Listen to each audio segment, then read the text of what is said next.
देखने जा रहे हैं लेंस मेकर के ऊपर लेंसेज का कंसेप्ट। इसमें पहले हम इंट्रोडक्शन देखेंगे कि लेंसेज के नाम किस तरीके से रखते हैं, फिर लेंस मेकर देखेंगे और फिर उसके छोटे छोटे एप्लीकेशन। ठीक है, पहाड़ बनाओ वाला टेक्निक मैंने फ्री सेक्शन में पढ़ाई हुआ है, तो वहां से आप जरूर देख लेना। अब ये सेक्शन पूरा करने के बाद तो भाई अब तो फिर कहीं से भी क्वेश्चन आ जाए फिर आपको कोई नहीं रोक पाएगा, आप आराम से अटेम्प्ट कर लोगे। तो चलो बच्चों स्टार्ट करते हैं। तो पहला जो हमारा सेक्शन है इसके अंदर, जिसके अंदर हम लोग काम करने जा रहे हैं, वो है बेसिक इंट्रोडक्शन।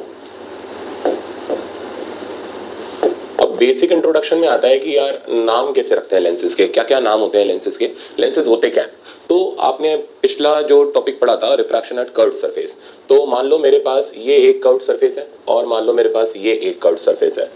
इधर साइड का मीडियम कुछ है एयर मान लो, आप अंदर ग्लास का कुछ आप पोर्शन मान लो μ2 कर लो, इधर फिर से एयर कर लो, ये कुछ डिस्टेंसेस पर थे। अब मैंने क्या किया, इन दोनों रिफ्रैक्टिंग सरफेसेस को पकड़ करके यूं मिला दिया और इनके ये नमस्ते नहीं करिए आपको, ठीक है ना, इनके बीच के गैप को मैंने बहुत नेग्लिजिबल सा बना दिया। तो जब हम दो रिफ्रैक्टिंग सरफेसेस को बिल्कुल पास पास ले आते हैं तो ये कॉम्बिनेशन कहलाता है थिन लेंस, ठीक है ना, और कुछ दूरी पर रख देते हैं तो ये कॉम्बिनेशन कहलाता है थिक लेंस। तो जब दो रिफ्रैक्टिंग सरफेसेस कुछ डिस्टेंस पर होते हैं, एल डिस्टेंस पर, तो इस कॉम्बिनेशन को हम बोलते हैं थिक लेंस। तो when two surfaces are at some distance apart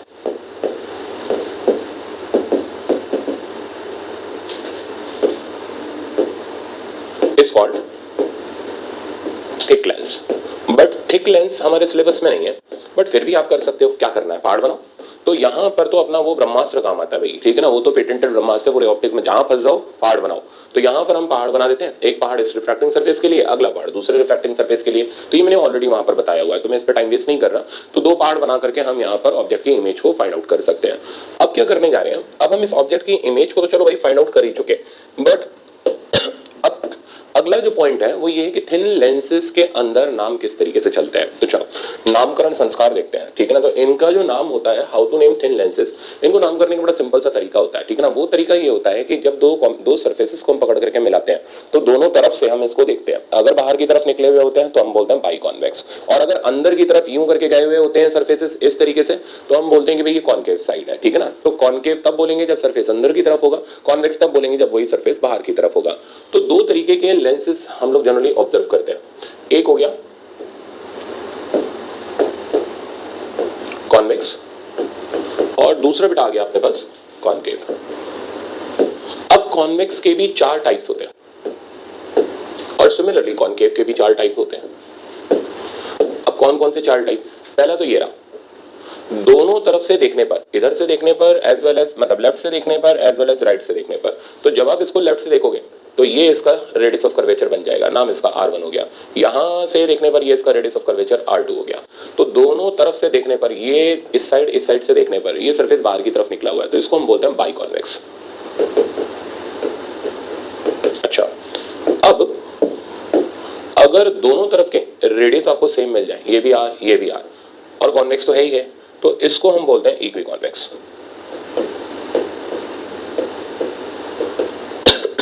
अब एक तरफ से प्लेन हो और एक तरफ से कॉन्वेक्स हो तो इसको हम बोलते हैं प्लेनो कॉन्वेक्स।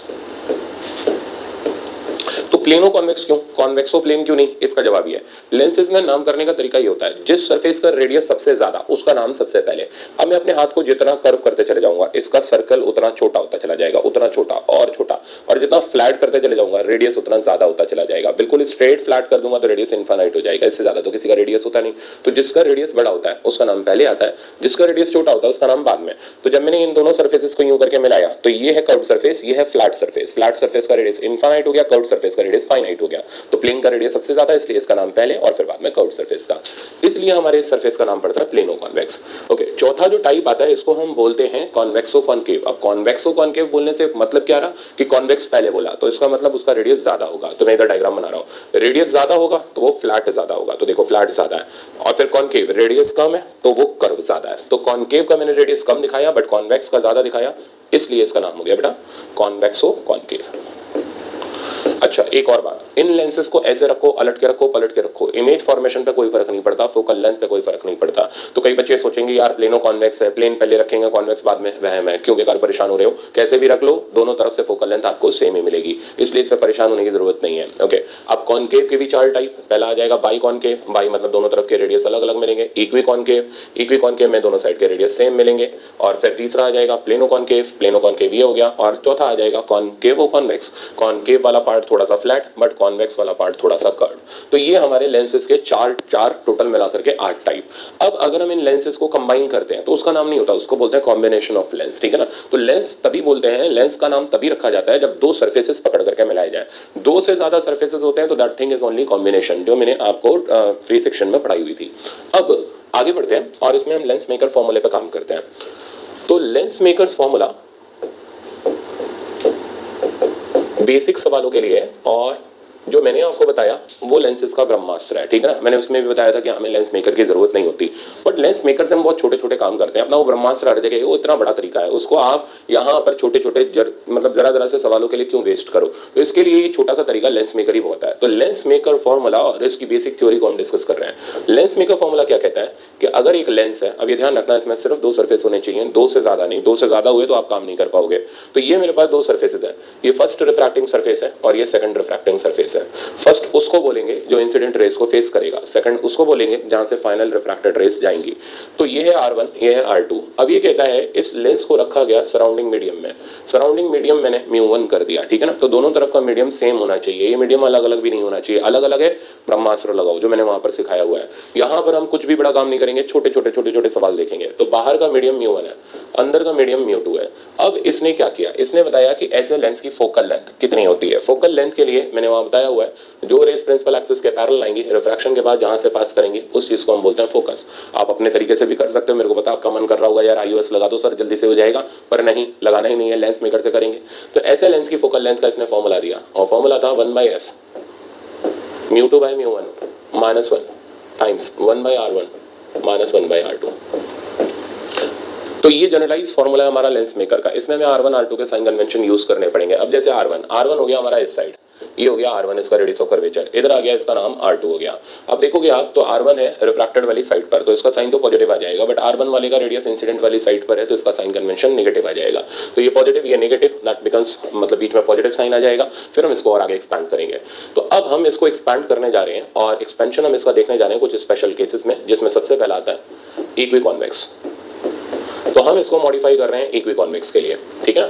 इक्वी कॉन्वेक्स के लिए अगर मैं इसको मॉडिफाई करूं तो इसका मॉडिफिकेशन ऐसे होता है। इक्वी कॉन्वेक्स यानी वो लेंस जिसके दोनों तरफ के रेडियस बराबर हो, तो R1 का वैल्यू भी R के बराबर हो, एज वेल एज R2 का वैल्यू भी R के बराबर हो। साइन कन्वेंशन आपको इसमें डालने पड़ेंगे। R1 का साइन पॉजिटिव हो गया, R2 का साइन नेगेटिव हो गया, क्योंकि हम मान के चल रहे हैं इधर साइड से रेस इंसिडेंट हो रही हैं और राइट साइड की रेस इधर रिफ्रैक्ट हो रही हैं, तो ये साइड पॉजिटिव हो गया।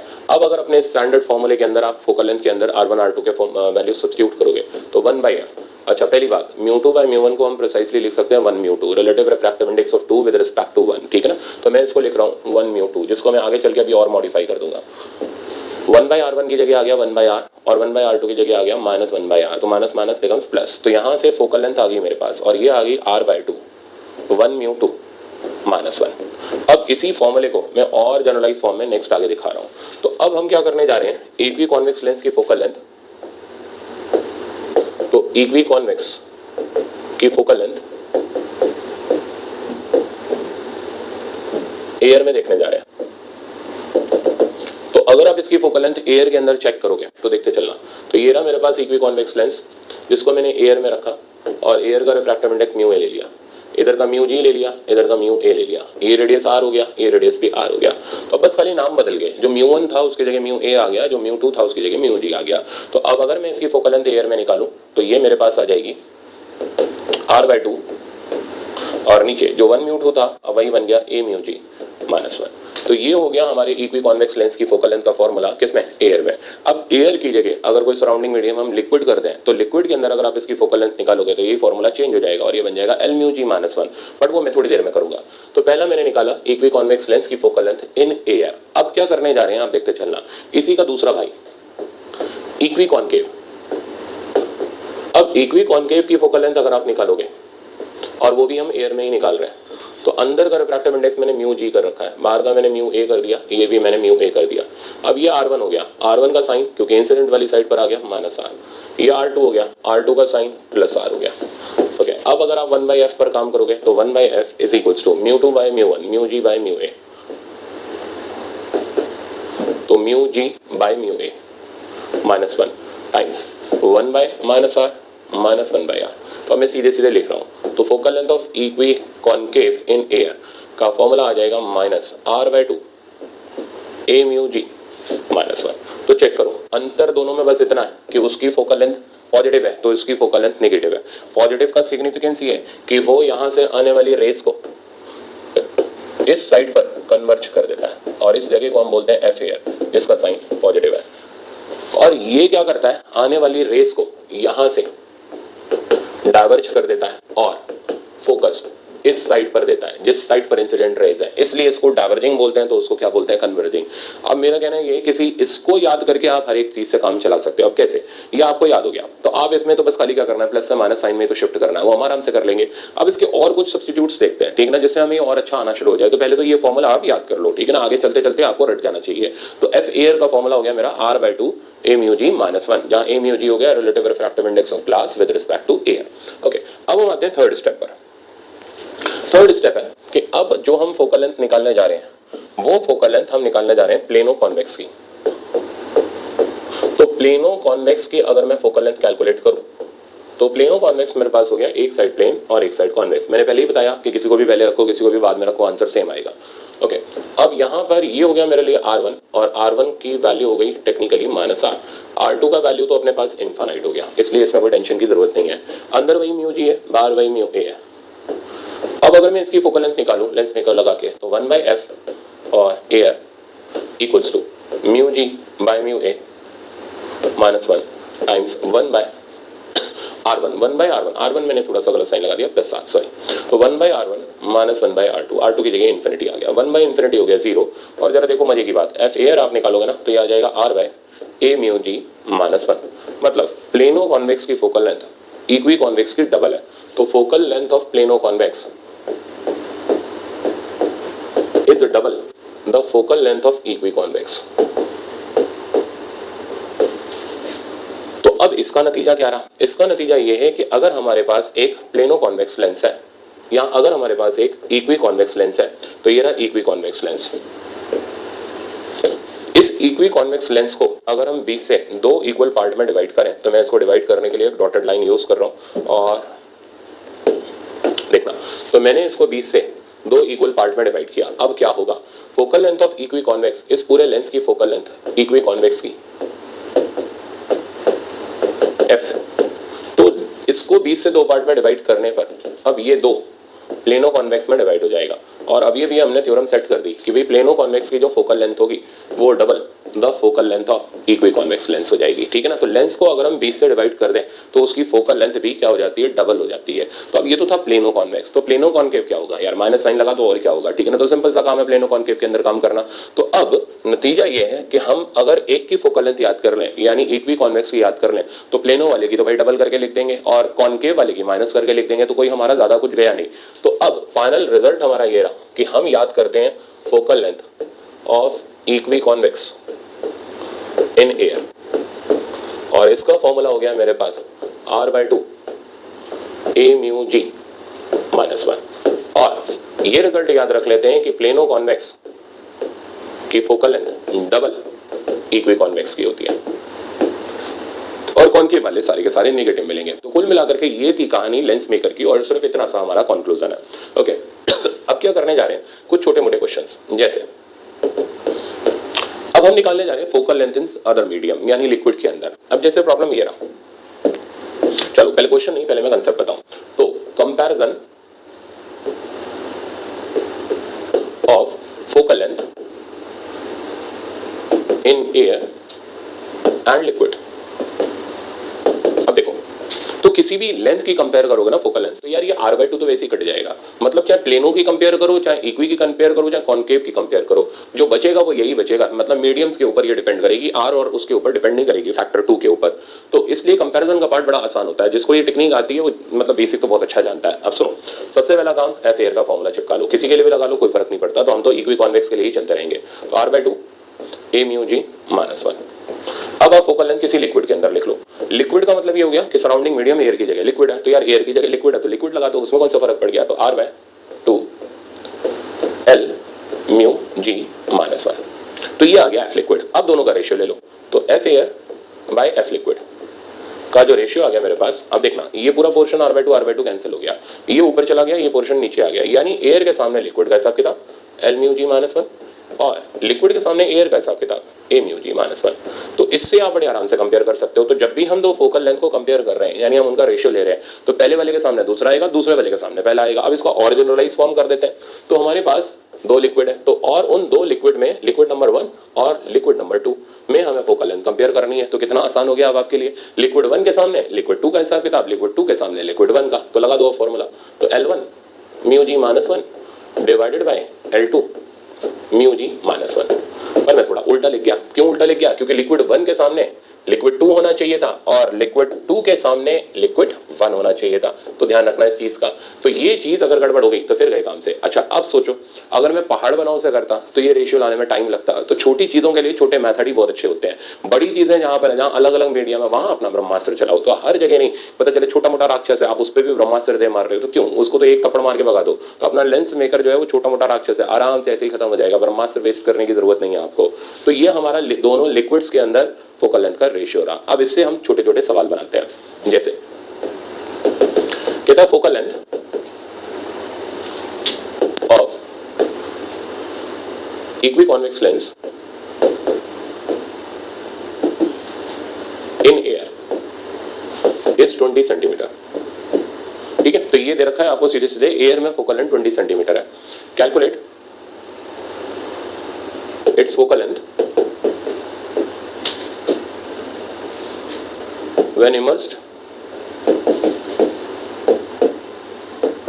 in water। तो वाटर का रिफ्रैक्टिव इंडेक्स दे रखा है आपको 4/3 given refractive index of medium of lens. तो medium of lens mu g equals to 3/2। तो कथा इस तरीके से कि सबसे पहले हमें एयर की फोकल लेंथ दे रखी है और वाटर की निकालनी है। उड़ा दो सीधे रेशियो लगा करके। तो F air by F water लिखाओ बेटा फॉर्मूला। तो एयर के सामने वाटर का हिसाब किताब, वाटर के सामने एयर का हिसाब किताब। तो एयर के सामने वाटर का तो फॉर्मूला बन गया W म्यू g माइनस 1 और वाटर के सामने एयर का हिसाब किताब तो फॉर्मूला बन गया A म्यू g माइनस 1। अब आप इसको ब्रेक करो, तो W म्यू g को बेटा आप ब्रेक करोगे तो ये हो जाएगा mu g by mu W minus 1 और नीचे आ जाएगा हमारे पास mu g by mu A minus 1। अब इसको आप सिंप्लीफाई करोगे तो ऊपर डाटा सब्स्टिट्यूट कर देते हैं। म्यू जी दे रखा था 3/2, म्यू डब्ल्यू का वैल्यू हो गया 4/3 minus 1 divided by mu ji by mu A. Mu जी हो गया 3/2 माइनस 1 और म्यू ए 1 ही होता है। ओके, अब ऊपर आ गया 9/8 यानी बच गया 1/8, नीचे बच गया 1/2, फाइनली बच गया 1/4। लो, तो कुल मिला करके F air by F water का जो रेशियो मेरे पास आया, sorry F air by F water का जो रेशियो मेरे पास आया, इस रेशियो की वैल्यू आ गई 1/4। यानी focal length of lens in water 4 times focal length of lens in air. तो नतीजा ये निकला कि अगर हम एयर की जगह वाटर इस्तेमाल करें तो फोकल लेंथ 4 गुनी बढ़ गई, 4 टाइम्स बढ़ गई। मतलब फोकल लेंथ बढ़ना शुरू हो जाती है। अब फोकल लेंथ बढ़ने से क्या मतलब क्या कंक्लूजन निकलता है वो भी मैं बताता हूँ। फिलहाल निकली कितनी फोकल लेंथ पहले एक बार देखते हैं। तो फोकल लेंथ आ गई 4 times focal length in air, जो कि मैंने दे रखी थी 10 सेंटीमीटर, यानी आंसर आ गया 40 सेंटीमीटर। मतलब ये निकला कि अगर आप लेंस को एयर में रख रहे हो तो फिर वो 10 सेंटीमीटर पर रेस को कन्वर्ज कर रहा है। बट अगर आप सराउंडिंग मीडियम को वाटर कर दे रहे हो तो फिर वो आने वाली रेस को 40 सेंटीमीटर पर कन्वर्ज कर रहा है। मतलब इसकी कन्वर्जिंग पावर कम हो गई। अब शब्द आया पावर, तो पावर पे आते हैं, तो 40 सेंटीमीटर पर आ गया। तो आपने देखा जैसे मैंने बाहर के मीडियम को चेंज किया, बढ़ाया, और क्योंकि बढ़ाया ये एयर से कम तो कोई होता नहीं, तो मैंने बाहर का मीडियम 4/3 किया, मतलब बढ़ाया, तो बढ़ाते ही फोकल लेंथ बढ़ गई। तो कहानी ये निकलती है, as surrounding medium, as refractive index of surrounding medium is increased, focal length also increases. But उसमें जाने से पहले हम एक बार पावर का कंसेप्ट जरूर देख लें। तो पावर ऑफ लेंस तो पावर को बोलते हैं 1 by focal length in metre, और इसका यूनिट होता है डायोप्टर, जिसको हम लोग कैपिटल डी से डिनोट करते हैं। तो power inverse of focal length होती है, बट वो इनवर्स होना चाहिए मीटर के अंदर। अब सेंटीमीटर में तो भाई इसको कन्वर्ट कर लो, तो ऊपर आ जाएगा 100। अब आप एफ को सेंटीमीटर में पुट कर सकते हो और यूनिट आपको डायोप्टर ही मिलेगा। जैसे एग्जांपल, फोकल लेंथ अभी हम लोगों ने निकाली थी, एयर में थी 10 सेंटीमीटर और वाटर के अंदर थी 40 सेंटीमीटर। चलो आ जाओ, अब हम इसकी पावर खेलते हैं। तो पावर इन एयर, अब सेंटीमीटर में तो ये हो गया 100/10 यानी 10 डायोप्टर, और इसकी पावर अगर निकालोगे वाटर के अंदर तो वो पावर आ जाएगी 100/40 यानी 2.5 डायोप्टर। तो आप देख रहे हो ना कि अगर फोकल लेंथ बढ़ गई तो पावर जो है उसकी क्या होती चली जाती है, कम होती चली जाती है। तो as surrounding medium is increased, power decreases. अच्छा, कॉन्वेक्स की तो पावर पॉजिटिव मिलेगी, बट कॉन्केव की कैसी मिलेगी, नेगेटिव मिलेगी। तो अब वापस से हम कुछ चीज़ों को हाईलाइट कर लेते हैं जो कि आपके लिए ज़रूर अच्छा रहेगा। तो मेरे पास ये लेंस है जिसको मैंने 20 से 2 पार्ट में डिवाइड कर दिया। इस लेंस की फोकल लेंथ ओरिजिनली एफ थी और इस लेंस की पावर ओरिजिनली 1/ft। अब हमने इसे 2 पार्ट में डिवाइड किया। अच्छा, एक और बात आपको बताऊं, यहाँ पर क्लियर कर दूं, वो भी बहुत अच्छा रहेगा। यहाँ से आने वाली लाइट जो इसके ऊपर फॉल कर रही है उसकी इंटेंसिटी ये जो आप देख रहे हो ना, इसको बोलते हैं, जो मैंने पिंक कलर का यहाँ पर ड्रॉ किया है, इसको बोलते हैं अपर्चर। तो intensity is directly proportional to aperture area. तो इंटेंसिटी एरिया के डायरेक्टली प्रोपोर्शनल है। अब अगर हमने 20 से लेंस को यूं करके काट दिया तो देखिए क्या फर्क पड़ता है। तो अब जो अगला लेंस का सिस्टम है, यानी ये वाला, जिसमें हमें मिले 2 प्लेनो कॉन्वेक्स लेंस, ठीक है ना। अब जरा चेक करो, इन प्लेनो कॉन्वेक्स लेंस का अपर्चर वही है, तो अपर्चर वही है, तो इंटेंसिटी तो सेम मिल गई, यानी इंटेंसिटी ऑफ लाइट पर कोई फर्क नहीं पड़ा, ठीक है ना। फर्क किस पे पड़ा, 20 से काटने पर जो फोकल लेंथ हो गई वो डबल हो गई 2f, इसकी फोकल लेंथ भी 2f। बट अगर आप पावर चेक करोगे तो पावर हो जाएगी 1/2f, तो नई पावर हो जाएगी 1/2f, और 1/2f का मतलब ये हो गया ओरिजिनल पावर का आधा। तो लेंस को 20 से काटने पर फोकल लेंथ डबल हो जाती है, पावर आधी हो जाती है, इंटेंसिटी पर कोई फर्क नहीं पड़ता। अब अगर हम लेंस को हॉरिजॉन्टली कट कर दें तो क्या फर्क पड़ेगा। तो अब हम आगे बढ़ते हैं और देखते हैं अगला इसका छोटा सा एप्लीकेशन। तो नेक्स्ट एप्लीकेशन ये है कि हम लेंस को वर्टिकल की जगह ऐसे हॉरिजॉन्टल काटने वाले हैं। तो जब हम लेंस को ऐसे हॉरिजॉन्टल काटेंगे तो देखें किस बात पर क्या फर्क पड़ता है। पहले डिफाइन करते हैं, focal length F, power P, intensity I. अब हॉरिजॉन्टली काटने से ये लेंस इस तरीके से 2 पार्ट में ब्रेक हो गया। अब देखते जाना बेटा, तो इस तरीके से ब्रेक हो गया तो क्या रेडियस चेंज हुए, नहीं, रेडियस जैसे थे वैसे के वैसे रहे। इधर का अभी भी आर, इधर का अभी भी आर। तो फोकल लेंथ इसकी भी एफ, पावर इसकी भी पी, बट इसका अपर्चर एरिया वो रह गया आधा, a/2, इसलिए इसकी इंटेंसिटी अब आधी हो गई। तो अगर हम 20 से कट कर दें तो फिर वो आधी इंटेंसिटी की लाइट को ही इंटरसेप्ट कर पाता है। तो आप ध्यान रखना, जितना पोर्शन आप कट करोगे उसकी जो भी बची हुई पोर्शन होगी उसकी इंटेंसिटी वो इंटरसेप्ट करेगा, ठीक है। तो अब अगर मैंने इसके अंदर कुछ और पोर्शन को कवर अप करना शुरू किया है, जैसे मान लो मैंने सेंट्रल पोर्शन को कवर करना शुरू किया, तो मैं नेक्स्ट डायग्राम में ले चल रहा हूँ आपको। तो अब हम लोग कुछ इंटेंसिटी के ऊपर और काम कर रहे हैं। तो जैसे मान लो आप इसमें हमने यहाँ से यहाँ तक के पोर्शन को ब्लैक पेंट कर दिया।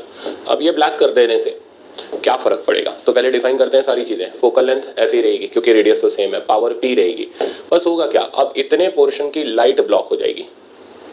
तो अगर इतने पोर्शन की लाइट ब्लॉक हो जाएगी तो फिर इसका मतलब बाकी जो पोर्शन है वही लाइट को ट्रांसमिट करेगा, यानी इंटेंसिटी कम हो जाएगी। अब जो हम करने जा रहे हैं वो एक्चुअली में एक IEEE का प्रॉब्लम है। अब देखना बेटा, तो हमने सेंट्रल पोर्शन को इतना ब्लैक पेंट कर दिया, इसको और अच्छा देखते हैं। ये हम लोग जो बेटा लेंस का देख रहे हैं ना, ये साइड व्यू है। साइड व्यू से मतलब ये रहा, जैसे आप सामने बैठे हुए हो तो आपको लेंस का सिर्फ ये हिस्सा और इस लेंस का ये हिस्सा दिखाई दे रहा है। एक्चुअली में ये लेंस यूं करके है, ये इसका फ्रंट व्यू है। तो जब हम बोलते हैं हमने इतना पोर्शन ब्लैक कर दिया, तो इस बात का मतलब ये रहता है हमने इसके ऊपर इतना पोर्शन, सर्कुलर पोर्शन हाइड कर दिया है। तो मैं इसका फ्रंट व्यू आपको दिखाता हूं। तो जब आप इसका फ्रंट व्यू देखोगे तो आपका ऑब्जर्वेशन और अच्छा क्लियर हो जाएगा। तो ये रहा लेंस का फ्रंट व्यू इस तरीके से। मतलब किसी भी अगर आप स्पेक्टिकल की दुकान पे जाओ, लेंस वाले की दुकान पे जाओ, तो आपको ओरिजिनल लेंस, ग्लास का लेंस ऐसा देखने को मिलेगा। तो आपने क्या किया, इतने पोर्शन को, सेंट्रल पोर्शन को ब्लैक पेंट किया। सपोज करो इसका मैं रेडियस ले रहा हूं r/2, जहां r हमारे इस अपर्चर का रेडियस था, ठीक है ना। मतलब मैंने अपर्चर का आधा रेडियस का ऊपर नीचे ब्लैक पेंट मार दिया। अब इसको ओरिजिनल डायग्राम में मैं ऐसे रिप्रेजेंट करूंगा।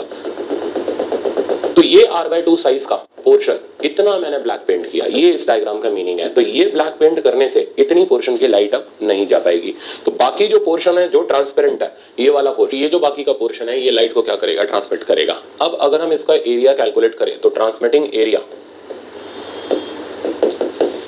जो हमारे पास आ जाएगा वो पूरा एरिया मतलब पाई आर स्क्वायर माइनस जितना हमने ब्लैक पेंट कर दिया, पाई आर स्क्वायर बाय 4। आंसर आ गया 3/4 पाई आर स्क्वायर। अब अगर आप रेशियो निकालोगे तो इंटेंसिटी ऑफ ट्रांसमिटेड लाइट अब आ जाएगी proportional to 3/4 pi r square. तो 3/4 pi r square I transmitted आ गया। अब हम दोनों का रेशियो ले लेते हैं। तो आई टी बाई आई का जो रेशियो आ जाएगा वो भी आ जाएगा 3/4 और ट्रांसमिटेड लाइट जो आ जाएगी 3/4 ऑफ आई आ जाएगी। अब अगर आपको ब्लॉक लाइट निकालनी है तो कितनी इंटेंसिटी ब्लॉक हुई, तो यार वो तो आसान है ना, टोटल में से इतना माइनस कर दो यानी I/4। तो ये तरीका होता है जिससे हम ये पता कर सकते हैं कितनी इंटेंसिटी ट्रांसमिट हो रही है और कितनी इंटेंसिटी ब्लॉक हो रही है। अब मैंने कुछ और सेक्शन रखे हुए हैं, जैसे effect of medium on focal length. ये बेसिक थ्योरी है, इसमें मैंने पहले लिख करके रखी हुई है। अब जैसे आप चेक करो, बाहर का मीडियम अगर एयर है तो एयर में जो लेंस की फोकल लेंथ होती है वो सबसे कम होती है, मिनिमम होती है, और उसका जो फॉर्मूला होता है वो हम लोग वैसे ही रट रहे हैं, R/2 μg-1। अगर फोकल लेंथ मिनिमम होती है तो लेंस सबसे पास में रेस को कन्वर्ज कराया जाएगा, मतलब उसकी पावर मैक्सिमम हो जाएगी। अब बाहर का मीडियम बढ़ाएं तो क्या होता है, तो मैंने बाहर का मीडियम वाटर कर दिया। अब वाटर मैंने अभी शुरू में भी बताया था आपको। तो अगर हम बाहर का मीडियम वाटर कर दें तो ऐसे सिचुएशन के अंदर बाहर की जो मीडियम बढ़ाने पर फोकल लेंथ का इफेक्ट होगा, तो वाटर रखने पर हम लोगों का जो रिजल्ट आया था वो आया था 4 टाइम्स एयर। मतलब फोकल लेंथ वाटर के अंदर 4 टाइम्स हो गई एयर की फोकल लेंथ की। तो फोकल लेंथ बेटा बढ़ गई तो पावर कम हो गई। इस बात का मतलब ये रहा कि अब इसकी कन्वर्जिंग पावर कम हो गई, यानी लेंस रेस को दूर भेजना शुरू कर देगा। तो एज सराउंडिंग मीडियम का refractive index is increased, focal length also increases. Next result, अब मैंने क्या किया, अंदर और बाहर के मीडियम को सेम कर दिया। अगर मैंने अंदर बाहर के मीडियम को सेम कर दिया तो ऐसे सिचुएशन में आप चेक करना, फॉर्मूला मैंने लगाया F लिक्विड बराबर R/2 L μg-1, μg cancel हो गया और फोकल लेंथ यहाँ 1 - 1 0 यानी इनफाइनाइट आ गई। मतलब लेंस अब रेस को ना कन्वर्ज करेगा ना डाइवर्ज करेगा। ऐसे सिचुएशन में बोलते हैं neither converges nor diverges, that is lens becomes invisible. तो कभी भी पूछा जाए when does lens becomes invisible, तो जवाब है जब अंदर बाहर का मीडियम सेम हो जाएगा। चौथा और लास्ट पॉइंट, अगर बाहर का रिफ्रैक्टिव इंडेक्स अंदर के रिफ्रैक्टिव इंडेक्स से ज्यादा कर दें तो बाहर का रिफ्रैक्टिव इंडेक्स अंदर के रिफ्रैक्टिव इंडेक्स से ज्यादा करने से ये फैक्टर 1 से छोटा हो जाएगा, फोकल लेंथ नेगेटिव आ जाएगी। नेगेटिव का मतलब ये रहा कि अब ये जो कॉन्वेक्स लेंस है ये कन्वर्ज करने की जगह डाइवर्ज करना स्टार्ट कर देगा। तो मतलब nature of lens get reversed, convex becomes concave, concave becomes convex. तो अब आप देख सकते हो यहाँ पर कॉन्वेक्स था और बाहर का मीडियम हमने ज्यादा कर दिया अंदर से, तो इसने रेस को डाइवर्ज कर दिया। ओके, अब ये अभी ताजा एम्स का प्रॉब्लम है इसलिए मैंने इसको यहाँ पर रखा है। तो चेक करो, मैंने 2 तरीके के मीडियम यूज करे हैं, बाहर का मीडियम μ1 और इधर बाहर का मीडियम μ2। अंदर का मीडियम मैंने μg रखा है। अब डाटा ये दे दिया कि μg μ1 से तो बड़ा है बट μ2 से छोटा है। मतलब अब चेक करेंगे हम रेस का क्या यहाँ पर नेचर रहेगा। तो μ1 की वैल्यू μg से छोटी है तो ठीक है भाई, तो फिर ये रेस को कन्वर्ज ही करता रहेगा। बट μ2 की वैल्यू μg से ज्यादा है तो फिर अब ये रेस को कन्वर्ज करने की जगह डाइवर्ज कराना स्टार्ट कर देगा। मतलब हमें 2 रेस मिलेंगी, एक तो कन्वर्ज होगी और एक डाइवर्ज होगी। अगर μ2 और μg बराबर कर देते तो फिर ऐसे सिचुएशन में ये ना कन्वर्ज करता ना डाइवर्ज करता, ये रे को सीधा भेज देता। ठीक है ना। अब आगे बढ़ते हैं। अब यहाँ पर ये भी एक छोटे छोटे पॉइंट है। मैंने क्या किया, हॉरिजॉन्टली बहुत सारे मीडियम फिल कर दिए। जितने में मीडियम फिल करूंगा उतने मीडियम में जब रे पास करेगी तो उसको अलग अलग मीडियम मिल रहा है। अलग अलग मीडियम मिलने से वो अलग अलग जगह पर जाकर के मीट करेगी और उसकी बहुत सारी इमेजेस बनेगी। तो यहाँ पर बीच में 1 2 3 4 5 मीडियम मैंने फिल किए, तो 5 जगह पर जाकर के रे मिली और 5 तरीके की इमेजेस का यहाँ पर फॉर्मेशन हुआ। क्योंकि हर जगह से आने वाली रे अलग जगह पर मिल रही है तो लाइट की इंटेंसिटी ऑब्वियसली हर इमेज की कम हो जाएगी। तो ये जो इमेजेस है पहले से जब ये एक जगह मिलती उसके कंपैरिजन में लेस ब्राइट होगी। ओके, अब मैंने वर्टिकली मीडियम को फिल किया। तो आप चेक करो, ऊपर वाली रे एज वेल एज नीचे वाली रे सेम तरीके का मीडियम एनकाउंटर कर रही है, तो ऐसे में ये सेम जगह पर जाकर के मिलेगी, यानी नंबर ऑफ इमेजेस 1 हो जाएंगी। इसी में अगर मैं फिलिंग ऐसे कर देता, इतना तो मैं μ1 μ2 कर देता और इतना मैं μ3 कर दूं, तो ये μ1 ये μ2 और नीचे μ3। अब क्या होता, ऊपर वाली जो रेज है इनको तो μ1 μ2 मिल गया बट नीचे वाली रे को अलग मिल रहा है μ3, तो कुल मिलाकर के यहाँ पर नंबर ऑफ इमेजेस 2 मिलेंगी। तो इस सिचुएशन में 2 इमेजेस आ गई, इस सिचुएशन में ओनली 1 इमेज आई और इस जगह पर यहाँ पर 5 इमेजेस आ गई। तो ये था कुल मिलाकर के लेंस मेकर के बेसिक कंसेप्ट का पार्ट। अब हम लोग मूव करेंगे कॉम्बिनेशन और power of combination of lens को देखना स्टार्ट करेंगे नेक्स्ट लेक्चर में। तो चलो स्टार्ट करते हैं नेक्स्ट लेक्चर। थैंक यू बच्चों।